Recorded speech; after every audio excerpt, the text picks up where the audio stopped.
Boa noite, povo de Deus. A paz do Senhor a todos. A paz do Senhor a todas. Amém. Tudo bem? A paz do Senhor para quem vai assistir depois. Fala amém aí, câmera. Que bom estarmos aqui para darmos continuidade ao estudo da escatologia bíblica, ao estudo do livro de Apocalipse. Então, se vocês pegaram a dica do Reels que nós lançamos hoje, vai ser Apocalipse capítulo 1, de 9 até o versículo 20. Então vamos fazer a leitura primeiro, queridos. Apocalipse capítulo 1, de 9 a 20. Eu, João, irmão vosso e companheiro na tribulação, no reino e na perseverança, em Jesus achei-me na ilha chamada Patmos, por causa da palavra de Deus e do testemunho de Jesus.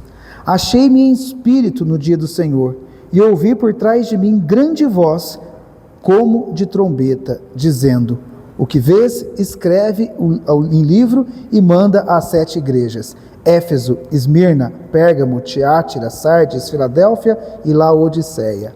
Voltei-me para ver quem falava comigo, e voltado vi 7 candeeiros de ouro, e no meio dos candeeiros um semelhante ao filho de homem, com suas vestes talares e cingido à altura do peito com um cinto de ouro. A sua cabeça e cabelos eram brancos como alva lã, como neve, os olhos como chama de fogo, os pés semelhantes ao bronze polido, como que refinado numa fornalha, a voz como voz de muitas águas. Tinha na mão direita 7 estrelas, e da boca saía-lhe uma afiada espada de 2 gumes. O seu rosto brilhava como o sol na sua força. Quando o vi, caí a seus pés como morto. Porém, ele pôs sobre mim a mão direita, dizendo: não temas, eu sou o primeiro e o último, e aquele que vive. Estive morto, mas eis que estou vivo pelo século dos séculos, e tenho as chaves da morte e do inferno. Escreve, pois, as coisas que viste, e as que são, e as que hão de acontecer depois destas. Quanto ao mistério das 7 estrelas, que viste na minha mão direita, e aos 7 candeeiros de ouro, as 7 estrelas são os anjos das 7 igrejas, e os 7 candeeiros são as 7 igrejas. Amém, amém e amém. Peçamos sabedoria ao Senhor, conhecimento, discernimento espiritual, para recebermos essa palavra, recebermos esse texto. E o cristão tem um privilégio, queridos, de ler a Bíblia, conhecer o autor e tirar dúvida com o próprio autor. E 24 horas você pode falar com Deus, porque Deus que escreveu a Bíblia, não foi? Sim ou não? Gente, está gravando, não me faça passar vergonha, sim ou não? Sim, mostra que vocês são uns crentes que entendem da palavra de Deus. Então, quando nós oramos pedindo discernimento a Deus, sabedoria a Deus, é o próprio Espírito que nos revela, que dá conhecimento àqueles que buscam conhecer a verdade, que buscam entender a palavra do Senhor. Então, estudo sobre Apocalipse, nós já começamos a falar sobre isso, é só uma breve revisão, que é o estudo do fim, o estudo das últimas coisas. Então, o Apocalipse fala de coisas que já aconteceram, de coisas que estavam acontecendo na época, mais ou menos no ano 95 depois de Cristo, e as coisas que vão acontecer, que Deus revela, coisas que acontecerão no final da história aqui na Terra, porque a história ela é eterna, a história espiritual ela é eterna, ela continua. Mas Deus fala que tem uma história correndo aqui na Terra, tantas coisas que acontecem, Ele descreve muitas coisas que ainda vão acontecer aqui na Terra, e também as coisas espirituais que são eternas. Então, a escatologia trata disso, do estudo das últimas coisas. Como eu disse, nós vamos estudar a escatologia bíblica, então o que a Bíblia nos diz, porque tem várias teorias, como eu sempre repito, várias fantasias, várias teorias, então a gente vai estudar o Apocalipse bíblico. E o milênio é a chave importante para entendermos a literatura apocalíptica, porque esse período místico, esse período de 1000 anos, que alguns falam que são literais, 1000 anos corridos, outros falam que são simbólicos, uns falam que Jesus volta antes do milênio, Jesus volta depois do milênio, a igreja fica, vai, a igreja passa pela tribulação, não passa pela tribulação. Então esse eixo interpretativo é muito importante para a gente entender. E só demos uma resumida, mas quando chegar eu vou mostrar para vocês essas 3 teorias, mas é basicamente isso. Jesus volta antes do milênio. Quando é este milênio? Jesus volta depois do milênio? Quando é este milênio? Ou se é amilenista, que não leva ao pé da letra esse período de tempo, não são 1000 anos exatos, mas um longo tempo simbólico, e as coisas que acontecem durante esse tempo. Então nos textos eu vou apontando para vocês as visões que cada interpretação coloca e explica através do livro do Apocalipse ou outros livros também. As 7 sessões paralelas, aliás, 7 é um número muito importante no livro do Apocalipse, é um número muito simbólico e significa totalidade ou perfeição. Então também ele fala do número 7 várias vezes e divide o texto, a carta, em 7 sessões. Falando também dos 7 candeeiros, são as 7 igrejas que ele escreve a carta, os 7 selos, as 7 trombetas, depois ele vai falar a 4ª sessão da tríade do mal, a besta que sai do mar, da terra e o grande dragão, quem são esses? Depois o juízo de Deus nas 7 taças, aí a 6ª sessão da derrota desse dragão e dos seus inimigos, e a esperança escatológica do 20 ao 22, na formação de novos céus e nova terra para os santos, para o povo de Deus. Na aula passada nós começamos a falar já sobre o final do capítulo 1, a bem-aventurança, a primeira bem-aventurança do livro de Apocalipse. Quantas bem-aventuranças tem no livro de Apocalipse? 7. Quantas bem-aventuranças tem no livro de Apocalipse? 7, muito bem. E essa é a primeira, e que já fala que feliz é aquele que lê e aquele que ouve as palavras da profecia e guarda. Você já leu o Apocalipse? Sim ou não? Se não leu, leia, vale a pena ler e conhecer. Já ouviu do Apocalipse? Estão ouvindo agora. Então lembrando do contexto bíblico, viu, queridos? Uma pessoa recebia esta carta na igreja, ia na frente e lia. E as outras pessoas ouviam, então não tinha uma cópia para todo mundo. Quantas Bíblias você tem na sua casa? Olha, no mínimo 3, acho que todo mundo tem no mínimo 3 Bíblias em casa, né? Hoje a gente tem esse privilégio, mas na época a maioria ouvia. Então, bem-aventurado é aquele que está lendo, explicando, aquele que está ouvindo, entendendo, mas tanto o que lê quanto o que ouve tem que guardar. E guardar significa praticar as coisas nela escritas, pois o tempo está próximo. Que tempo é esse?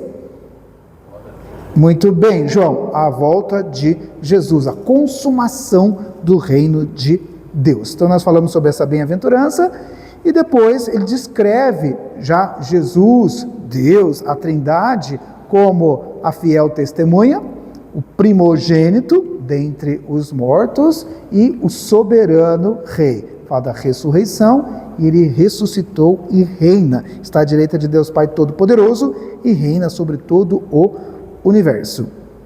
E ele fala da sua eternidade. Eu sou o começo e o fim, o alfa e o ômega, diz o Senhor Deus, aquele que é, o eu sou, aquele que era, que estava desde o princípio, criando com Deus todas as coisas e antes da própria criação, e aquele que há de vir, que vai se revelar novamente para todo joelho. Nós lemos no texto que todos vão se curvar, todos os reis da terra, todas as nações vão se curvar diante do Todo-Poderoso. O rei é poderoso? Sim. O faraó é poderoso? Sim. Xandão é poderoso? Sim. Só que Jesus é todo. Então essa totalidade é muito marcante no livro de Apocalipse. Ele é o poder total de todas as nações. Muito bem, e hoje nós vamos continuar a partir do verso 9, estamos estudando versículo por versículo, então a gente vai sempre ler, pois lê o versículo, vai emendando a história, porque um texto fora do contexto vira pretexto, e dos pretextos nascem todas as heresias. O que é uma heresia? É uma interpretação totalmente equivocada, sem basear-se na totalidade das Escrituras. Então não posso pegar um versículo e desse versículo fundar uma teoria. Eu tenho que pegar um versículo e a Bíblia interpretar a própria Bíblia. Tanto a Bíblia do Novo Testamento quanto do Antigo Testamento. Tem gente que fala, Antigo Testamento é coisa só para o judeu. Se fosse só para o judeu, não estaria na tua Bíblia, amém? É para todos nós. Para nós cristãos, o Antigo Testamento ele é interpretado a partir do Novo, porque Jesus Cristo veio como o grande profeta, ele revelou todas as coisas nele. Hoje nós interpretamos o Antigo Testamento baseado no Novo, porque a igreja é cristocêntrica. O texto de hoje, pelo menos, por exemplo, está baseado no texto de Daniel, na visão de Daniel da estátua, dos reinos. Então está bem baseada, Jesus interpretando a profecia de Daniel. Aliás, para entender o Apocalipse, leia Daniel, Ezequiel e Isaías. O que vocês vão ler em casa? Daniel, Ezequiel e Isaías. Porque muitas coisas que aqui estão são interpretações daquilo que Deus prometeu a Daniel que aconteceria, aconteceu com o Messias, e coisas que aconteceria só no futuro, depois do Messias. Então ele se apresenta mais uma vez, eu, João. Quem que é esse João? O apóstolo João, eu, João, irmão vosso. Então ele se apresenta como, ele é um pastor, um líder religioso, dessas prováveis 7 igrejas e mais algumas, mas ele se apresenta como irmão de todos os irmãos que estavam sofrendo também. E companheiro, ele não era petista, ele não era do Lula, mas companheiro significa que compartilha a mesma dor. O que significa companheiro? Isso, então ele está se colocando, eu, João, sou irmão de vocês e sou companheiro de vocês, eu passo pela mesma tribulação. Aliás, ele estava preso na ilha de Patmos por causa do Evangelho, por causa da perseguição, por causa da palavra de Deus. E ele é irmão, ele é companheiro no quê? Todo mundo junto na? Tribulação. Lembra que na aula passada, em cada detalhe, eu falei, gente, presta atenção nos detalhes, presta atenção no que o texto realmente está dizendo, porque tudo aqui tem uma coerência. Então depois, para entender pré-tribulação, tribulacionista, quem que é o quê, eu preciso entender todo o livro. Então João já introduz aqui uma palavra muito importante. Por exemplo, os pré-milenistas, depois vocês vão entender o que é pré-tribulacionista ou pós-tribulacionista. Já em Marcos capítulo 3, Mateus, também tem textos escatológicos. A escatologia não é só no livro de Apocalipse. Em Mateus tem, em Marcos tem, nas cartas de Paulo tem textos apocalípticos, Pedro tem, Antigo Testamento tem um monte de textos apocalípticos. E essa palavra tribulação também é muito importante na interpretação do livro. Ou seja, a igreja vai passar por uma pré-tribulação e a igreja vai passar por uma tribulação. Então os evangelhos falam dessa pré-tribulação, dessa tribulação. Uns associam essa tribulação com 1000 anos, outros associam essa tribulação como 7 semanas de Daniel. Mas quando chegar no texto específico, vocês vão ver, eu quero que vocês venham todas as aulas. Não quero dar todas as fichas na primeira aula. Mas tribulação é um tempo de perseguição ferrenha. É um tempo de sofrimento, de grande sofrimento. Não com lepra, não com chagas, não com doenças. Uma tribulação espiritual. A nossa guerra é espiritual. Repita. Então, guarda isso, é uma tribulação, é uma perseguição, é uma guerra espiritual. Então, quando ele já fala que eu sou companheiro de vocês na tribulação, isso já introduz esse período, que vai ser uma perseguição ferrenha espiritual. Porque a nossa guerra não é contra a carne, não é contra sangue. É contra quem? Isso, vocês lembram, espíritos, potestades do ar, contra as forças tenebrosas do inimigo. Então tem uma tribulação, uma grande tribulação que acontecerá, depois no final do Apocalipse vocês vão ver, a hora que a gente estudar as 3 bestas, que tribulação é essa, que perseguição é essa, mas João fala que ele é companheiro deles. Mesmo que eles passem por essa tribulação, João está junto, João é companheiro, João está sofrendo também espiritualmente essa tribulação. No reino, então ele é João, ele é irmão, companheiro, ele é companheiro na tribulação, mas também no reino. Reino de quem? De Jesus, de Deus, vocês estão certos, é um reino espiritual, porque o reino de Deus também não é físico. Jesus enfatizou bastante, o meu reino não é deste mundo. Se o reino de Jesus não é deste mundo, que mundo que é? Espiritual. Então entendam isso, tribulação espiritual, reino espiritual, porque o reino de Deus já começou. O reino de Deus não vai começar quando Jesus voltar. Muitas pessoas pensam que o reino de Deus começará depois da tribulação e que o reino de Deus virá um reino de paz, um reino de alegria, um reino de felicidade. Sim, na Nova Jerusalém vai descrever isso, mas o reino de Deus já começou. Paulo fala que nós somos cidadãos do céu. Alguém aqui mora no céu? Não é o céu que tem lá no Sturlup, não. Alguém aqui mora no céu? Não, a gente mora na terra, mas a terra não é o nosso lar. Nós somos chamados filhos de Deus e cidadão do céu. Então isso é importante, que ele é companheiro na tribulação, mas também no reino, principalmente no reino. E na perseverança, que também é uma palavra-chave no livro de Apocalipse, na teologia dos evangelhos. Jesus fala assim, aquele que permanecer até o fim será salvo. O que é permanecer até o fim? Perseverar apesar das dificuldades. Tem gente, não, perseverar é ser crente até o final. Não é isso que significa.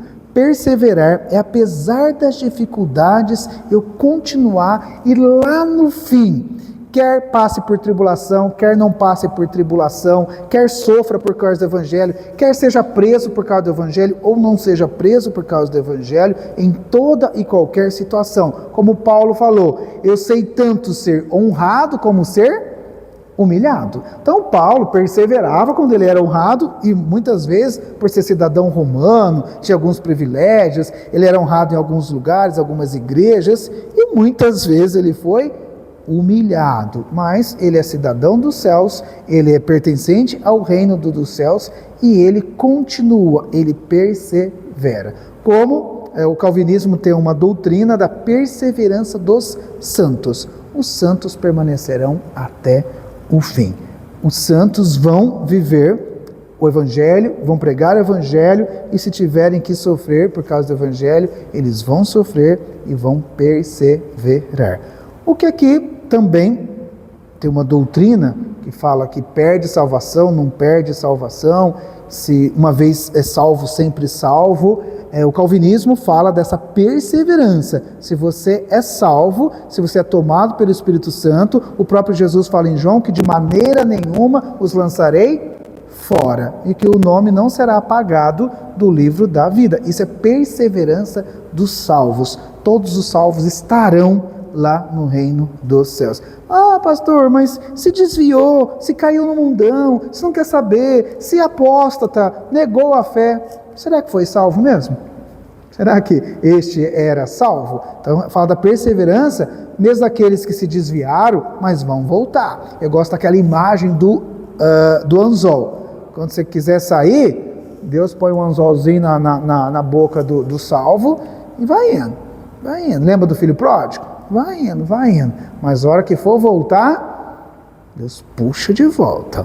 E eu li uma frase esses dias, se você pegou o trem errado, já desce na próxima estação, porque quanto mais a estação passar, mais difícil é o caminho de volta. E é verdade, né? Então mesmo assim, dá uma titubeada, persevere, volte aos pés do Senhor. Então, como o salmista sempre orava, Senhor, não permita que os meus pés se afastem, não permita que eu me afaste do Senhor 1/1000 de segundo, mas que eu continue na presença do Senhor. Então, ele introduz 3 palavras muito importantes para a compreensão da chave hermenêutica, a chave interpretativa do livro do Apocalipse: tribulação, que pode ser traduzido por sofrimento, perseguição, mas espiritual. Coloque bem isso no seu coração. O reino, também um reino espiritual. Os judeus achavam que ia ser um reino físico, achavam que o Messias ia trazer um poder bélico, que ia livrá-los do Império Romano e livrar de todo o sofrimento que eles estavam passando, e Cristo ia reinar para todo o sempre aqui na terra. Ficaram decepcionados, porque na verdade Jesus morreu na cruz, e a cruz era tida como uma ignomínia, uma ignorância ou uma humilhação, e eles não creram que Jesus, muitos judeus não creram que Jesus é o Messias, justamente por causa disso, que não os libertou. Mas Jesus veio trazer libertação espiritual. Jesus veio trazer libertação espiritual. O seu reino é espiritual. E mesmo aqui na terra, até que Jesus venha, nós vamos perseverar até o fim. Então isso aí está aí no versículo 9, e significa esse João já enfatizando esse companheirismo na tribulação, no reino, na perseverança, em Jesus. Olha que interessante, né? Ele afirma, estou em Jesus. Ele fala, estou com Jesus? Não. Estou do lado de Jesus? Não. O que ele fala aí? Em Jesus. Assim como João capítulo 17, Jesus fala, eu e o Pai somos um, e Jesus ora, que eles também sejam um, assim como eu e o Senhor somos um, que eles também sejam um em nós. Então, nós não estamos caminhando com Jesus, nós somos filhos de Deus, nós somos filhos do reino, e nós estamos em Jesus. Isso é muito bonito. É como se nós e Jesus fôssemos um. E quando Deus descreve a igreja que está conduzindo todas as pessoas a este reino, pregando o evangelho do reino a toda a criatura, ele descreve a igreja como a sua noiva, como a sua família. Então, várias descrições da igreja, e Jesus é a cabeça. Eu gosto muito dessa expressão. Colossenses deixa muito bem claro que Jesus é a cabeça. Então, é como se nós fôssemos um só no corpo de Cristo. Por isso que ele usa essa expressão em grego, em Jesus. É como se ele fosse um em essência com Jesus. Então João tinha essa convicção que Jesus estava com ele preso na ilha de Patmos, que ele não estava lá sozinho, que ele faz parte do corpo de Cristo, ele faz parte da igreja de Cristo, e ele é como se fosse o Cristo. Por isso que Cristo fala várias vezes. Uma das parábolas, por exemplo, do reino, Jesus fala assim para algumas pessoas, olha, queria te agradecer, porque eu estive com fome, você me deu papá. Eu estive com frio, você me deu uma blusa. Eu estive doente, você foi me visitar. Estive preso e tu me visitastes. Aí as pessoas olham para Jesus, não, Jesus, nunca te vi com frio, nunca te vi com fome, nunca te vi preso, nunca te vi internado em hospital, em clínica nenhuma. Como é que o senhor afirma isso? Qual que é a resposta de Jesus? Olha, tudo que você fez a esses meus pequeninos, você fez a mim. Então, quando você ajuda uma pessoa, quando você acolhe uma pessoa, como você acolhendo o próprio Cristo. E o oposto também é verdadeiro. Aí, aqueles que estão à esquerda, Jesus fala assim, afaste de mim, porque eu não vos conheço.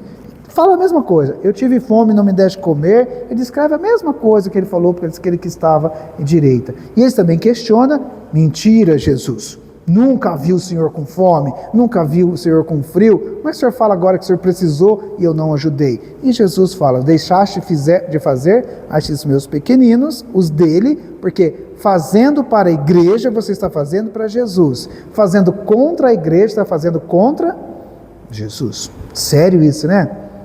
Quantas vezes você já falou mal da igreja? Não precisa confessar. Você falou mal de quem? De Jesus. Então, é muito sério isso. Então, estar em Jesus é ser um com Jesus. Diga, eu sou um com Cristo. Não é gostoso isso? Então, nunca ande ao lado de Jesus. Porque quando chegar o reino dos céus definitivo, a porta é estreita. Você vai bater com o nariz no muro. Que Jesus passa, quem está do lado não vai passar. Então gosto dessa expressão que Jesus usa também, da porta larga e da porta estreita. Jesus fala, eu sou a porta. Vocês vão entrar por Jesus. Para bater no microfone, né? A gente falar, viu? Eu sou a porta. Então Jesus é a porta de entrada e ela é estreita. Só por ele nós entramos no céu. Então ele fala do reino e ele fala que ele está em Jesus, por isso que ele pertence a este reino. Mas achei-me na ilha chamada Patmos por causa da palavra de Deus e do testemunho de Jesus. Então qual que é o crime de João? Semear a palavra e testemunhar de Jesus. Então, a única coisa que ele foi acusado pelo império para ser preso na ilha de Patmos é que ele estava falando da palavra de Deus e do testemunho de Jesus. Lembra quem era Jesus na descrição antiga? Jesus é a fiel testemunha. Então João estava também sendo fiel, testemunhando de Jesus. E que jeito que eu testemunho de Jesus? Através da sua palavra. Tudo que passar da palavra de Deus é heresia. Então, o testemunho de Jesus com a sua própria palavra. Então, ele dá ênfase aqui. Eu estava preso por causa da palavra de Deus e do testemunho de Jesus. Não tem como testemunhar de Jesus sem ser através da sua palavra. Então, cuidado com as frases, Deus mandou te dizer. Está escrito na Bíblia? Então, se está escrito na Bíblia, acredite. Se não tiver escrito na Bíblia, olha, o testemunho é na palavra. Tudo que sai fora da palavra, que seja anátema, amaldiçoado, tem que ser baseado na palavra de Deus. Então, isso que João fazia e isso o levar à prisão. Já viu o falso profeta ser preso? Não é, né? Já viu o falso profeta morrer como mártir? Não, na Bíblia, os verdadeiros profetas que sofriam, os mártires, aqueles que testemunhavam de Jesus, porque os falsos não eram perseguidos, sim, os verdadeiros que são perseguidos. Ninguém atira pedra em árvore que não dá fruto, é isso mesmo, esse ditado popular. Então, voltando aqui no texto, ele vai falar que ele estava preso por causa da palavra, estava preso por causa do testemunho de Jesus Cristo. Então, tudo que o cristão deve fazer, perseverando no reino, é vivendo a palavra e testemunhando de Cristo. Essa é a nossa missão, essa é a missão da igreja, porque primeiramente ele escreveu para essas 7 igrejas, depois ele vai falar especificamente sobre cada igreja, que ele vai escrever uma carta específica para cada igreja que ele cita aqui, e ele fala que o principal objetivo da igreja é viver esta palavra e testemunhar de Jesus. Aí no versículo 10, achei-me em espírito no dia do Senhor, e ouvi por detrás de mim grande voz como de trombeta. Ele fala de uma condição física. Então, fisicamente, ele estava preso na ilha de Patmos. Fisicamente, ele estava ali algemado e sendo perseguido por causa do evangelho. Está falando aqui da terra. Mas ele teve uma experiência espiritual. Achei-me em espírito. Então, aqui tem uma junção entre a terra e o céu. Como Paulo teve várias epifanias. Epifania é uma experiência espiritual. Ele teve, por exemplo, numa ocasião, ele subiu até o 3º céu.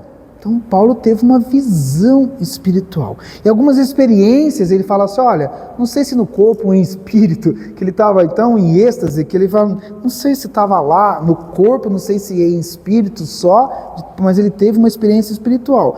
Quando Tiago, Pedro e João também estavam lá com Jesus no monte, e Jesus estava orando lá com eles e de repente Jesus transfigurou. Jesus mostrou a sua glória para os 3. Apareceu ali a figura de Moisés, de Elias. Ali também foi uma epifania. Eles tiveram uma experiência espiritual. Eles viram um pedaço da glória de Deus, um pedaço da glória de Cristo.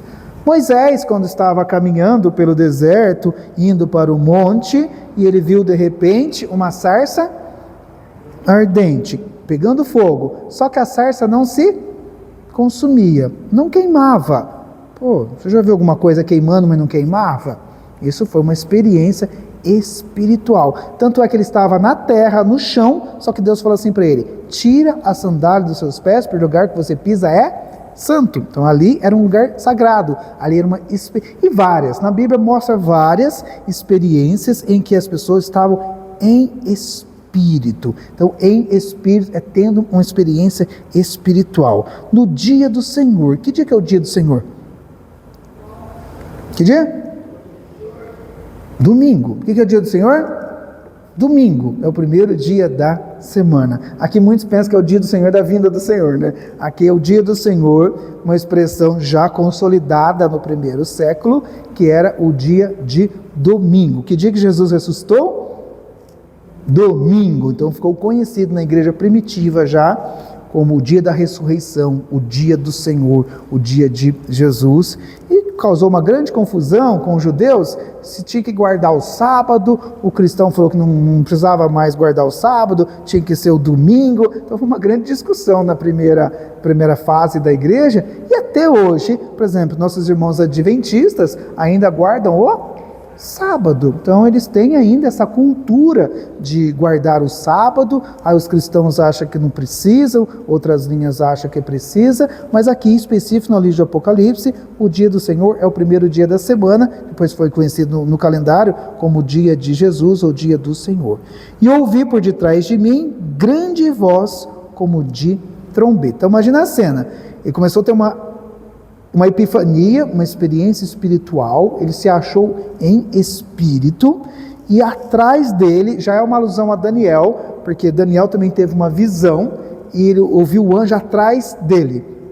Então ele está fazendo uma alusão que é aquela profecia, do capítulo de Daniel, a profecia da grande estátua.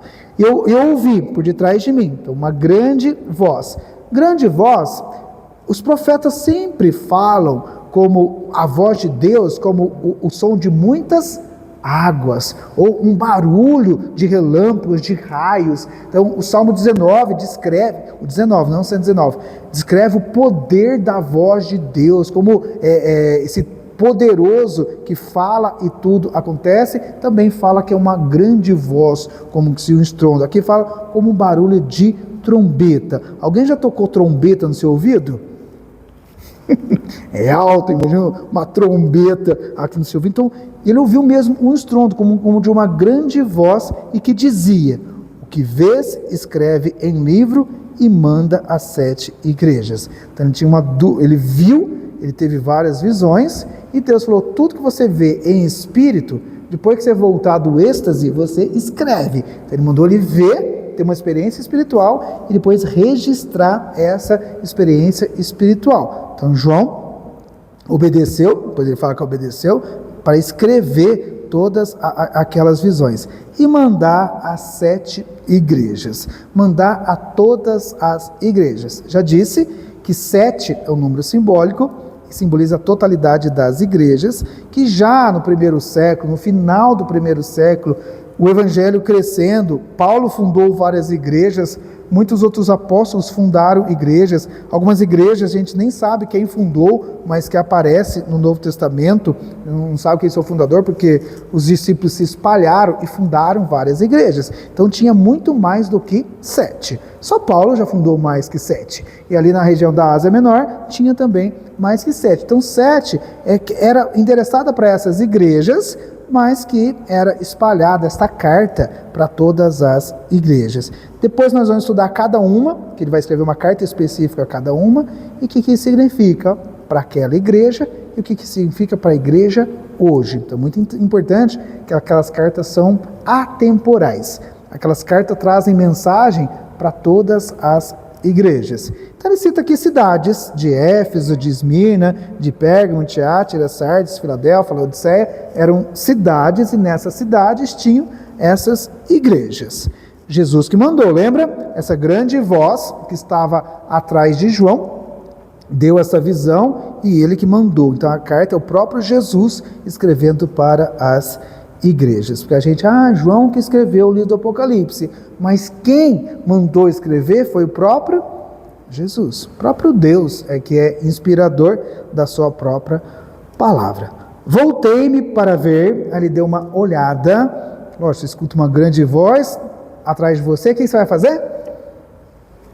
vai olhar, né? Que essa voz de trombeta, que está falando, que está mandando? E eu escrevi: e quando eu voltei para ver quem falava comigo, e voltado, então eu gosto dessa expressão, e ficou olhando aquela imagem que vai aparecer e ser descrita aqui, e voltado, vi 7 candeeiros de ouro, e no meio dos candeeiros um semelhante ao Filho do Homem. Então ele viu algo muito simbólico, que é mais ou menos essa imagem aqui. Candeeiro é um porta-vela ou um porta-chama que tinha azeite em cima, era tipo um castiçal com azeite em cima. Os judeus usam muito aquela que já tem as 7 chaminhas, né? O menorá já tem 7 chaminhas, mas também aparece no Antigo Testamento uma chama só, e ele vê um homem.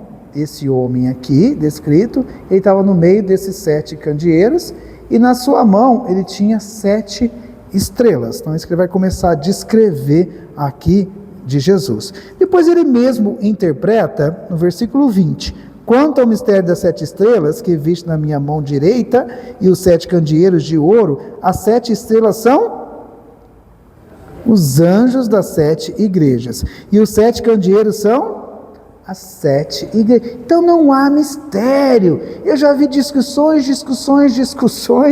Um dia eu vi um debate entre teólogos falando sobre candeeiros. Gente, 3 horas de debate discutindo.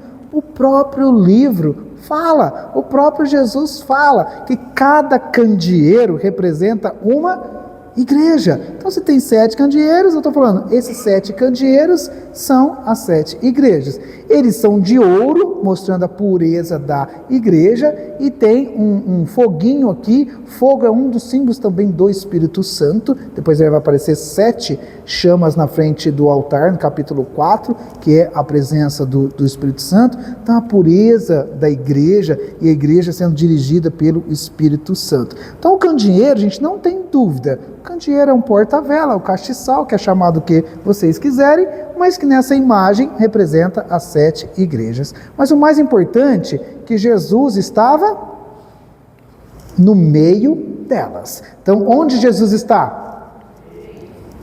Jesus está aqui? Tem certeza? Então dá uma boa noite para Jesus aí. Faz uma gratidão para Jesus.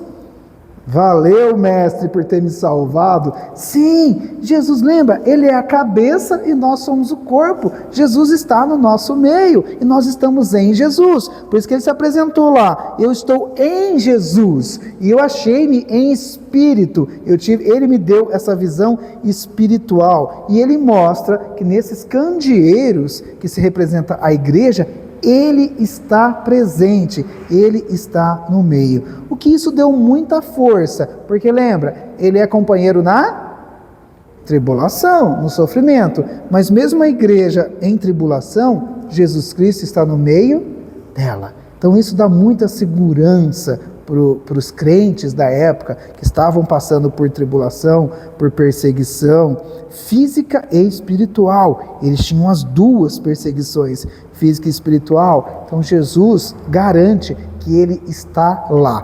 E as 7 estrelas, ele mesmo interpreta, fala que são 7 mensageiros, ou ele chama de anjos. Anjo significa, a palavra que está aí, hagios, significa mensageiro. Os 7 mensageiros dessas igrejas, que são aqueles que levam a mensagem, aqueles que levam a palavra, aqueles que levam a pregação, aqueles que levam o ensinamento. Eles são chamados de mensageiros, de anjos. Usa a mesma palavra para alguns anjos mensageiros do Senhor, anjo mesmo, seres espirituais. Alguns eram mensageiros, mas nem todos os anjos eram mensageiros. Alguns anjos são guerreiros. Por exemplo, Gabriel, que apareceu para Maria, não foi? E ele levou uma mensagem. Ele é um anjo mensageiro. Miguel, que expulsou Satanás do céu, ele é um anjo guerreiro. E não chega dando mensagem, não, já chega dando porrada. Já chega com a espada e brigando, e expulsou Satanás. Gabriel não. Gabriel manda um recado ao Senhor, falou para você que você é bem agraciada, tal, trazendo uma mensagem. Em Daniel também aparece o anjo mensageiro, então é comparado aqui, o próprio anjo segurou, tocou em Daniel, também confortando ele de tudo que ele estava vendo que ia acontecer. Então o próprio Jesus fala que eu estou no meio da igreja e eu tenho todos os mensageiros dessas igrejas nas minhas mãos. Por quê? João estava preso por causa da palavra e do testemunho de Jesus, mas é Jesus que estava levando essa palavra, então era para eles confiarem, é o próprio Jesus que levava essa palavra para as 7 igrejas. Então isso aqui na época foi muito acalentador para o coração daquelas pessoas que estavam sofrendo. Então no versículo 13, no meio do candeeiro, um semelhante ao Filho do Homem, e aqui ele começa a descrever esta imagem de Jesus que ele vê. Nós sabemos que o Filho do Homem aqui é Jesus, e ele dá várias atribuições. Depois eu volto nesse não temas aqui. Ele dá várias atribuições a este Filho do Homem. A primeira atribuição, que ele é o Rei. Já é uma expressão de Daniel, Filho do Homem significa Filho do Rei. Essa expressão hebraica, depois é transliterada ou traduzida para o grego ou aramaico, Filho do Homem é o Filho do Rei. Quem é o Filho do Rei? Jesus. O Filho do Rei é o príncipe. Até que em Isaías ele é chamado de 9:6. Isaías 9:6, Jesus é chamado de Príncipe da Paz. Ele é o príncipe, ele é o Filho do Rei, ele é o Filho do Homem. Então essa expressão, tem gente que acha que é filho de homem, homem. Não, não é filho de homem, homem. É uma expressão que tinha tanto no hebraico quanto no Novo Testamento, é uma representação do rei. Então eu vi um semelhante ao Filho do Homem. Ele parecia o rei, ele parecia o Filho de Deus. Ele é o próprio rei, como umas vestes talares, ele descreve, que é a descrição do sacerdote. Jesus é rei, Jesus é sacerdote. Olha só as vestes, é igual ao do sacerdote. Com vestes talares, cingido à altura do peito, com um cinto ou uma cinta de ouro. Então ele estava vestido como um sumo sacerdote do Antigo Testamento. As vestes talares eram as vestes sacerdotais. O cinto que o sacerdote usava, aliás, nesse cinto tinha 12 pedras preciosas, representando as 12 tribos de Israel. Então isso é uma descrição do sumo sacerdote. Hebreus fala que Jesus é o grande sumo sacerdote. Ele é que veio trazer acesso à presença de Deus, acesso do povo à sua presença. Então aqui ele vai descrevendo, e essa descrição é muito importante para a interpretação do Apocalipse. Muito importante a gente entender quem é o rei, quem é o sacerdote. Nós sabemos que é Jesus. Então toda essa descrição. No 14, ele fala de Jesus como o sábio ou ancião de dias. Os seus cabelos, acompanhe comigo, a sua cabeça e cabelos eram brancos como a alva, lã, como neve. Então essa inscrição, cabelos brancos, era uma descrição do ancião de dias. O ancião era um sábio, era geralmente a pessoa mais velha, que tinha bastante experiência, bastante conhecimento. Nas tribos tinha os anciãos, nas famílias tinha os anciãos. Então uma pessoa muito respeitada e uma pessoa muito sábia. E essa expressão ancião de dias foi atribuída a Jesus. Nessa descrição dos seus cabelos eram brancos como alva, lã. Cabelo branco é símbolo de sabedoria, verdade? Nem sempre, né? Só em Jesus. Mas antigamente se falava, aquele senhorzinho lá, ele tem bastante experiência. Experiência pode ter. Aquele senhorzinho é sábio, tem cabeça branca. Então era uma expressão, hoje a gente nem sabe, nem sempre é assim, mas era um respeito por um idoso, falar que ele era um experiente. Os sacerdotes também, e tinha que ter uma certa experiência, um certo tempo para assumir essa posição de sumo sacerdote, que exigia uma sabedoria. Então no tempo bíblico isso é muito associado à palavra ancião com um sábio. sabedoria das pessoas. Lógico que essas pessoas eram versadas, elas estudavam, não é qualquer cabeça branca que podia ser sumo sacerdote, era um cabeça branca que tinha estudado, tinha sido preparado para ser. Mas essa expressão aqui de cabelos de Jesus, brancos como a alva lã, é um sinal de sabedoria. Então Jesus, ele é rei, Jesus é sacerdote, ele é o mais sábio entre todos os sábios. Com 12 anos de idade, Jesus estava em frente aos outros anciãos, que eram os rabinos, os mestres da lei, os doutores, e quando a mãe dele voltou, e tinha se perdido na caravana, que eles estavam indo para Jerusalém, estavam voltando para a Galileia, e quando eles perceberam que Jesus não estava, voltaram, demoraram 2, 3 dias para chegar, e encontraram Jesus conversando lá com os mestres, e o texto diz que os mestres da lei ficavam de boca aberta. Então Jesus nem era ancião ainda, ele era um jovenzinho, e já demonstrava toda a sua sabedoria. Então ele é sábio e conhece todas as coisas. Outra atribuição, ele é onisciente. Só acompanhar ali, os olhos como chama de fogo. Essa expressão, eu já ouvi gente falando que esses olhos de chama de fogo é para queimar o pecador, esses olhos de chama de fogo é para condenar os presbíteros que fica importunando o pastor. Não, olhos como chama de fogo, os olhos do Senhor como chama de fogo, os olhos do Senhor estão em toda parte. O profeta Jeremias, nas suas visões, tinham rodas nas visões lá de Jeremias, cheio de olhos por todos os lados. Estes olhos mostram a onisciência. Jesus está na igreja de Sardes? Jesus está na igreja de Pérgamo? Jesus está na igreja de Laodiceia?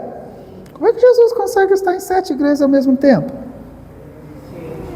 Jesus está na igreja de Itapira? Agora ele está aqui? A gente está estudando com ele? Então as outras igrejas estão tendo culto hoje, Jesus não está, porque ele está aqui. Então a onisciência, é a sua presença, a sua ciência em todas as partes do universo. Aliás, isso é muito bonito de estudar na teologia, porque o universo, Deus existe além do universo, Deus é maior do que o universo. O universo é grande?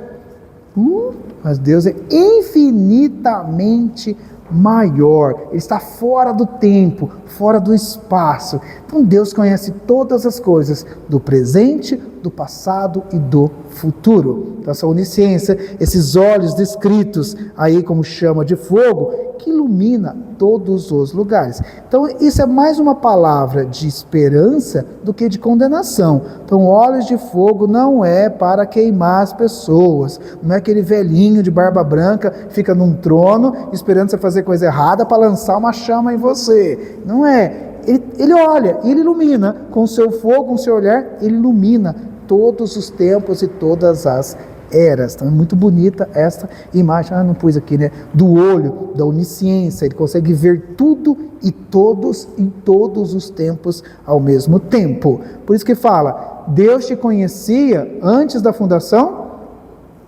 Como é que Deus te via antes da fundação do mundo? Você nem existia. Mas, para Deus presente, passado e futuro, é a mesma coisa. Então isso é muito bonito. Dá para crer num Deus poderoso desse? Dá para confiar num Deus poderoso desse? E ele também é o juiz que os seus pés... Está aí na sequência, viu, gente? Pus na sequência para vocês irem acompanhando comigo. Olha o versículo 15. Os pés semelhante ao bronze polido. Lá na imagem de Daniel, a estátua que Deus mostrou para Daniel, falando do reino persa, dos reinos do Antigo Testamento que seriam destruídos, os pés eram de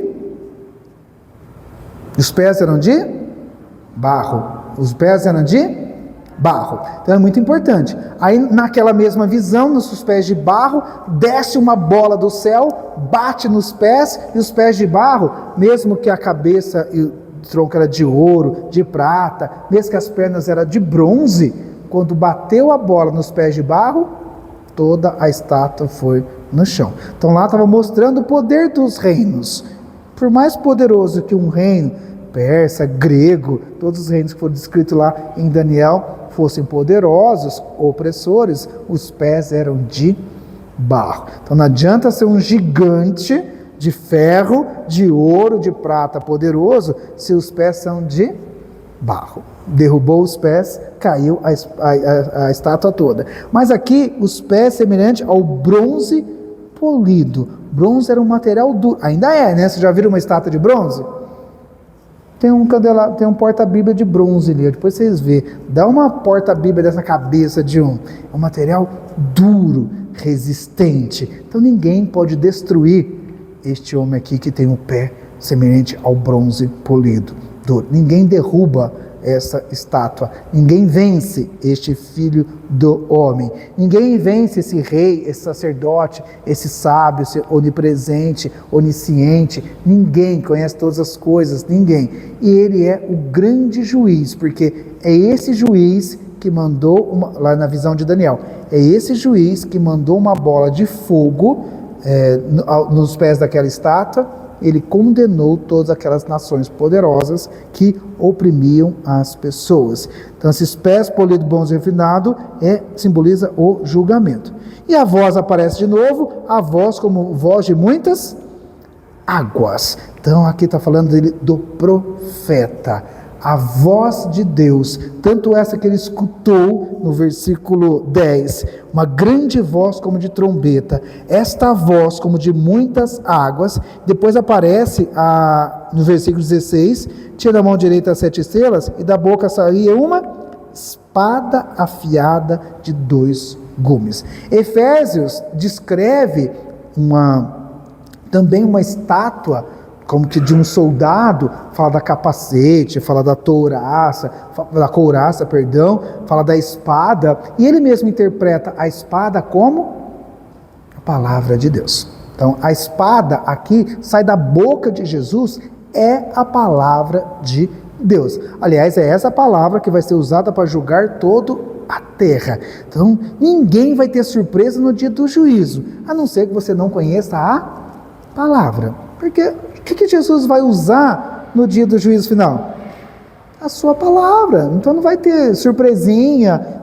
Não sabia disso, Jesus. Não, a palavra que sai da sua boca, que é uma espada afiada, que descreve como uma espada afiada de 2 gumes. Por que 2 gumes?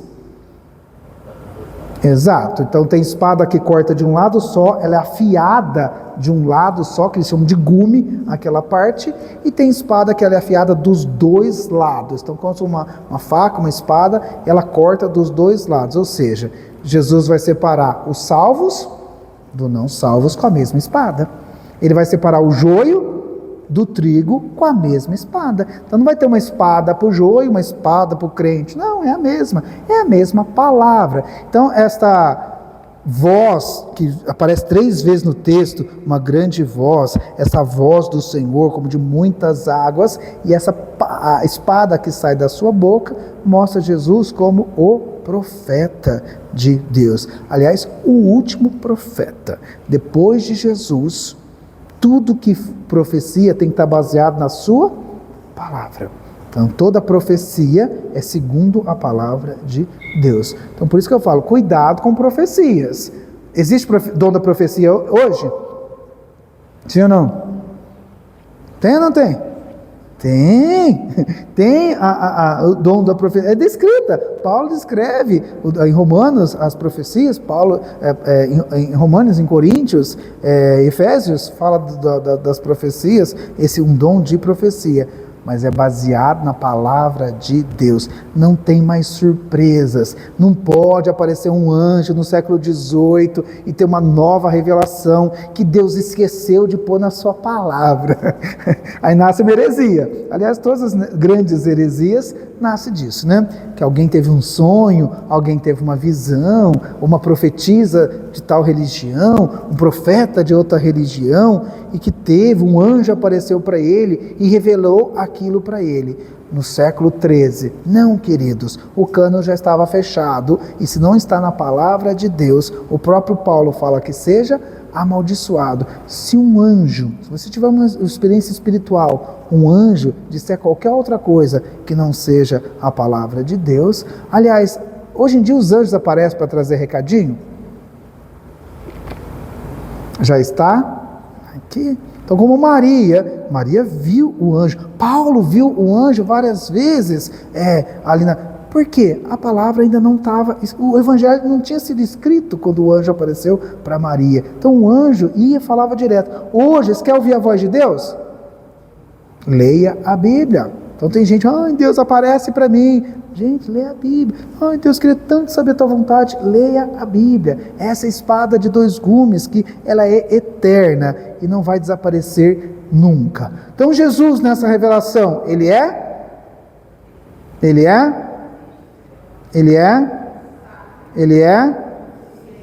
juiz e Ele é profeta. Preste atenção, estude na sua casa, escute a gravação de novo, se você puder, para entender essa visão. Entendendo bem o capítulo 1, você vai entender o resto do Apocalipse. Interpretando mal o capítulo 1, vai ficar confuso algumas coisas, porque aqui ele já introduz todos os temas que serão trabalhados na carta inteira, no livro inteiro de Apocalipse. Então, por enquanto, vou parar aqui. Já são 8h30, também não quero atropelar muito, quero que a gente vá com calma, que a gente vá mesmo por versículo, e a gente vai entendendo, emendando um capítulo no outro, para depois, quando interpretar os selos, interpretar as taças, aí eu vou voltar. Gente, lembra aquele versículo que estava assim, assim, assim? Lembramos. Então, a taça está falando disso. Abriu um selo, quinto selo, lembra essa imagem de Jesus que apareceu? Lembra. A gente vai associando juntos, vocês vão ver que não é difícil o Apocalipse, não é um texto difícil, mas precisa ser estudado. Se ler só por ler, é difícil ser interpretado, mas estudado a gente consegue entender e principalmente colocar em prática nas nossas vidas. Amém?